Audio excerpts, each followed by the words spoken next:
జై శ్రీరామ్. మన భారతదేశ చరిత్రలో ఒక రాజు ఉన్నాడు. ఒక మహమ్మదీయ రాజు. పేరు తుగ్లక్. ఈ పాటికి తుగ్లక్ అనేసరికి మీకు అర్థమైపోయి ఉంటుంది ఆ పేరు ఎందుకు తీసుకున్నాము, ఇది దేనికోసం ఆ పేరును వాడుకుంటారు. అంటే ఎవడన్నా పిచ్చి పిచ్చి చేస్తే అరే తుగ్లక్ లెక్క ఏకరా అని చెప్పండి. తుగ్లక్ ఏం చేసిండు పాపం? దౌలతాబాద్కి వెళ్ళి ఢిల్లీకి, ఢిల్లీకి వెళ్ళి దౌలతాబాద్కు, దౌలతాబాద్కి వెళ్ళి ఢిల్లీకి రాజ్యాన్ని మార్చిండు అంతే పాపం. అంటే అలాంటి పిచ్చి ఇంకో ఒక ప్రధాని లాంటి వాడు, అంటే ఇంకొక అధ్యక్షుడు, ఇంకొక రాజ్యాధినేత ఇప్పుడు ప్రపంచ అధినేతలకు తలనొప్పిగా తయారైండు. ఇంకా అది ఎవరు ఇంకా ప్రత్యేకించి చెప్పాల్సిన అవసరం లేదు. అరవీర భయంకర డొనాల్డ్ ట్రంప్ గారు, ప్రస్తుత అమెరికా అధ్యక్షుడు గారు. గెలిచిండు, మంచి విక్టరీ సంపాదించుకున్నాడు, అంత బాగానే ఉంది. కానీ ప్రస్తుతం ఏం జరుగుతుంది? ప్రపంచ దేశాలకు పంటి కింద రాయేయండు. అది నిజంగా వాళ్ళ దేశం గురించి చేస్తున్నాడా, అమెరికా ఫస్ట్ అంటున్నాడా, లేదా అమెరికా లాస్ట్ నుంచి జడు నుంచి ఏ దాకా తీసుకురావాలనుకుంటున్నా, లేదా ఏ నుంచి జడు దాకా తీసుకుపోవాలనుకుంటున్నా అర్థం కాని పరిస్థితి ఉన్నది. అంటే ఇది ఎందుకు జరుగుతోంది అంటే చేస్తున్న వింత పోకడలు అట్లా ఉన్నాయి. అమెరికా ఫస్ట్ ఎవరైనా అనుకుంటారు, ఇండియా ఫస్ట్ అంటారు.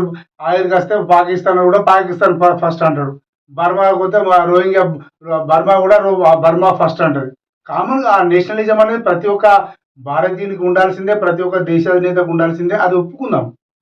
కానీ ఈ క్రమంలో చేస్తున్న ఏవైతే రాజకీయ ఎత్తుగడలు అనుకోవచ్చు, ఆ రాజకీయ ఎత్తుగడలు చిలిపి చేష్టలై పిచ్చి చేష్టలుగా మారుతున్న క్రమంలో పట ఇంతవరకు కూడా రియలైజ్ కాని వ్యక్తి ట్రంప్. అది చేస్తా ఇది చేస్తా, ఆపరేషన్ సింధూర్ లోపల అనవసరంగా వేలు పెట్టిండు. ఎవ్వడని అన్నాడా ఇక నువ్వు కరెక్ట్గా చెప్పని? నేను చేస్తున్నా, నేను చేస్తున్నా బంద్ అయిందని. రష్యా ఉక్రెయిన్ నేను చేస్తుంటే బంద్ అయిందా? తర్వాత ఇజ్రాయెల్కు నువ్వు హమాస్కు సంబంధించి, ఇజ్రాయెల్కు ఇరాక్కు సంబంధించి, లేదా ఇరాన్కు ఇవన్నీ, ఖతార్కు ఇవన్నీ, యమన్కు సంబంధించిన ఏదన్నా యుద్ధం బంద్ అయిందా? నేను చేస్తున్నా బంద్ అయింది. అది పిచ్చితనమా, అది హోదాకు స్థాయి కాని విషయమా, అది ఆలోచించాల్సిందే. సరే, ఇదంతా గత చరిత్ర.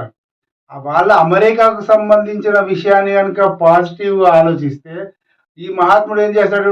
ట్రంప్ ఫస్ట్ సిటిజన్షిప్, అంటే అక్కడ పుట్టిన వాళ్ళకు సిటిజన్షిప్ ఇవ్వాలనే విషయంలో పడిన, పౌరసత్వం ఇవ్వాలి, అమెరికా పౌరసత్వం విషయంలో కూడా ఒక కబాబ్ హడ్డేసిండు. ఏమైంది? సుప్రీంకోర్టు కూడా అది పెండింగ్ పడ్డది, అట్లే పెండింగ్ పడ్డది. ఎప్పటికి తేలుతుందో, ఎప్పటికి అసలు తేలితే ఎట్లా తేలుతుంది, అది ట్రంప్ యొక్క విలువ పోతుందా ఉంటుందా అనేది తర్వాత విషయం. ఇది ఎక్కువగా అంటే కోర్టు పరిధిలో ఉంది కాబట్టి ఎక్కువ పట్టించుకోలేదు. ఇంకొకటి తాజాగా చేసిన పని ఏంది?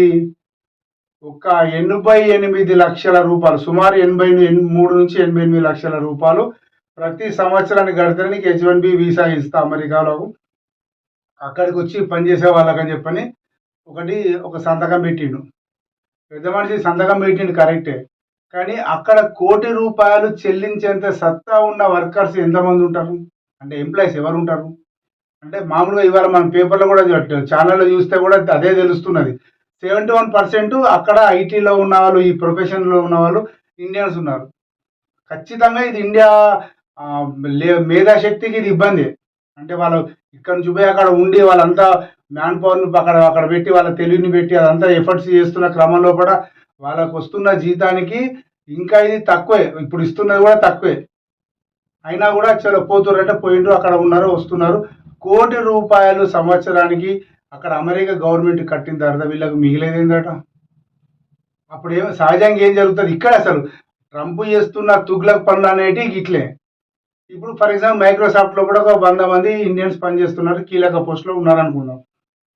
ఆ 100 మంది లేదా 1000 మంది, ఎంతోమంది కొందరు పనిచేస్తున్నారు, ఒక అమౌంట్లో ఒక లెక్కలో పనిచేస్తున్నారు. వారందరూ కూడా ఇప్పుడు అక్కడికి పోవద్దురా భయ్ అని అంటే వీళ్ళు ఏం చేస్తారు? కంపెనీ వాళ్ళని వదిలిపెట్టదు కదా. డెఫినెట్గా ఏ ఆస్ట్రేలియానో, స్విట్జర్లాండో, పోలాండో ది సేఫెస్ట్ కంట్రీని చూసుకుంటుంది. అక్కడ ఉంటుంది, అమెరికాలో పెట్టుకుంటారు, వాళ్ళ అడ్డ ఏదో ఉంటుంది అమెరికాలో. కానీ అక్కడ వీళ్ళ మిగతా ఉత్పత్తులన్నీ కూడా వాళ్ళు అక్కడ నుంచి పెట్టుకుంటారు. వాళ్ళపై ఏంది కంప్యూటర్లో ఉండే దవ్వేది ఉన్నదా, మట్టి తయారు చేసి ఉన్నదా, బొమ్మలు తయారు చేసి ఉన్నా, ఇంకా కంప్యూటర్లు తయారు చేసి ఉన్నా, ఏదున్నా సాఫ్ట్వేరే కాబట్టి ఐటీకి సంబంధించిన విషయం బట్టి అది అట్లా పోతారు. లేదు కాదు కష్టం అనుకుంటే పోయి ఇదంతా రపరప ఎందుకు అని చెప్పని వాడే వచ్చి ఆ కంపెనీ వాళ్ళు వచ్చి ఇక్కడ ఇంకా పెద్దగా వెంచర్లు పెట్టి ఇక్కడ ఇండియాలో ఉంటారు కావచ్చు. ఇండియా కూడా ఆల్మోస్ట్ సేఫెస్ట్ కంట్రీ కదా. మరి వీడు ట్రంప్ అనే వ్యక్తి పాస్ ఆ ఫెయిలా? ఇది మనకని కాదు, చైనా వాళ్ళు కూడా 17% ఉన్నారంట. మిగతా వాళ్ళు ఇంకా మిగతా దేశాలందరికీ వెళ్ళి కూడా ఒక 70% ఉన్నారని చెప్పండి ఒక అంచనా మనం ఆల్రెడీగా ఛానల్లో కూడా వస్తున్నది అది. ఇప్పుడు ఎక్కువగా ఇండియన్స్ దెబ్బ కొట్టాలన్న లక్ష్యంతో కనుక ఇతను ముందుకు వస్తే అది ఖచ్చితంగా ఫెయిల్ అయ్యి, ఎందుకంటే skill labour born in India. Skill మేధో సంపత్తి మేధో అంటే మా మేధో ఉత్పత్తి అనేది ఇండియన్స్ చాలా ఎక్కువ చేస్తారు. కాబట్టి ఖచ్చితంగా ఇది డొనాల్డ్ ట్రంప్ కానీ అమెరికా కానీ ఇబ్బంది. కంపెనీస్ వీళ్ళని వదిలిపెట్టుకోరు. వీళ్ళు వీళ్ళు ఇండియాకి వచ్చినా కూడా వర్క్ ఫ్రమ్ హోమ్ చేసుకుంటారు. వేరేదే పోయింది కానీ పెద్ద నష్టమే ఉన్నది. దాంట్లో సగం జీతం ఇచ్చినా ఇక్కడ రాదు, లెక్క బతకచ్చు. అంటే ఇక్కడ ఎక్కడ అవుతుంది పొరపాటు అంటే, ఇండియాను దెబ్బతీయాలని చెప్పని డొనాల్డ్ ట్రంప్ ఈ రకంగా కనుక చేస్తే ఖచ్చితంగా అది అమెరికా స్థూల జాతీయ ఉత్పత్తికి లేకపోతే వాళ్ళ ఆదాయానికి నికర ఆదాయానికి గండిపడే అంశము అని చాలామంది మేధావి వర్గం చెప్తున్న ముచ్చట.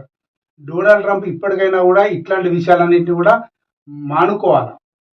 ఇది ఏ రకంగా కూడా కరెక్ట్ కాదు. ముఖ్యంగా ఇండియాను దెబ్బతీయాలా అంటే మానసికంగా లేకపోతే ఈ రకంగా దెబ్బతీయాలని చెప్పి కనుక అనుకుంటే ఖచ్చితంగా డొనాల్డ్ ట్రంప్కు అమెరికా ప్రజలు చాలా ఇబ్బంది పెట్టే పరిస్థితి తీసుకొస్తారు. అక్కడ ఉవ్వెత్తున ఉద్యమాలు వచ్చే అవకాశాలు కూడా ఉన్నట్టుగా కొంతమంది చెప్తున్నారు. చూడాలి మరి ఎట్లా ఉంటుందో. మొత్తానికైతే ఈ విషయంలో మటుకు డొనాల్డ్ ట్రంప్ తప్పటడుగు వేశాడు. మరో అమెరికన్ తుగ్లక్ డొనాల్డ్ ట్రంప్ అని మాత్రం పక్కా చెప్పొచ్చు. జై శ్రీరామ్.